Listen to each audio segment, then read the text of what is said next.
Shiva creations YouTube ఛానల్కి స్వాగతం.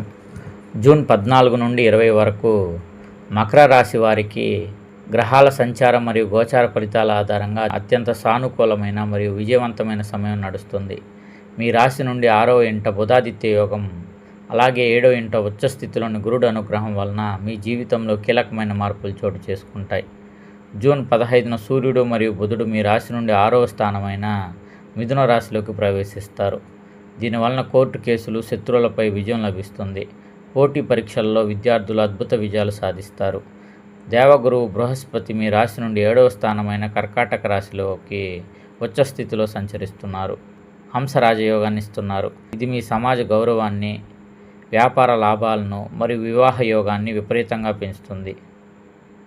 శని భగవానుడు 2వ ఇంట ఉన్నప్పటికీ 7వ ఇంట ఉన్న ఉచ్చస్థితి గురుడి అమృత దృష్టి మీ రాశిపై ఉండటం వలన శని దోష తీవ్రత పూర్తిగా తగ్గిపోతుంది. ఉద్యోగం మరియు కెరీర్ పరంగా చూసుకుంటే కార్యాలయంలో మీపై కుట్రలు లేదా రాజకీయాలు చేసే శత్రువులు పూర్తిగా లొంగిపోతారు. మీ నిజాయితీ నిరూపణ అవుతుంది. ఉద్యోగ మార్పు కోసం చూస్తున్న వారికి లేదా నిరుద్యోగులకు పెద్ద సంస్థల నుండి ఆశించిన ఆఫర్లు అందుతాయి. 7వ ఇంట గురుడి వల్ల నూతన వ్యాపార ఒప్పందాలు కుదురుతాయి. భాగస్వాములతో సత్సంబంధాలు మెరుగవుతాయి. ఆర్థిక స్థితి పరంగా చూస్తే ఆదాయ మార్గాలు చాలా బాగుంటాయి. రావాల్సిన పాత బాకీలు లేదా నిలిచిపోయిన కోర్టు కేసుల ద్వారా అనుకూల ధనలాభం ఉంటుంది.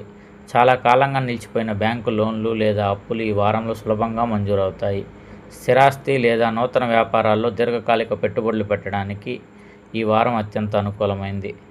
పెళ్లి కాని మకర రాశి వారికి 7వ ఇంట ఉచ్చస్థితిలోని గురుడు అనుగ్రహం వలన అత్యంత ప్రతిష్టాత్మకమైన అనుకూలమైన సంబంధం కుదురుతుంది. వివాహ నిశ్చయ తాంబూలాలు మార్చుకునే సూచనలు ఉన్నాయి. భార్యాభర్తల మధ్య ఉన్న పాత విభేదాలన్నీ తొలగిపోయి ఇద్దరి మధ్య బంధం బలపడుతుంది. సమాజంలో మీ కుటుంబ గౌరవ మర్యాదలు పెరుగుతాయి. కుటుంబంతో కలిసి శుభకార్యాల్లో పాల్గొంటారు.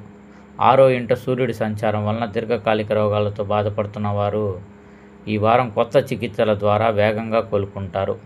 మీలో శారీరక దృఢత్వం, ఆత్మవిశ్వాసం పెరుగుతాయి. మానసిక ఒత్తిడి పూర్తిగా తొలగిపోతుంది.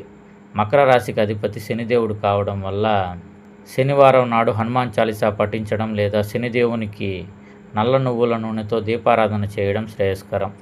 గురువారం నాడు ఆలయంలో పసుపు లేదా అరటిపండ్లు దానం చేయడం వల్ల అదృష్టం రెట్టింపు అవుతుంది. ధన్యవాదాలు.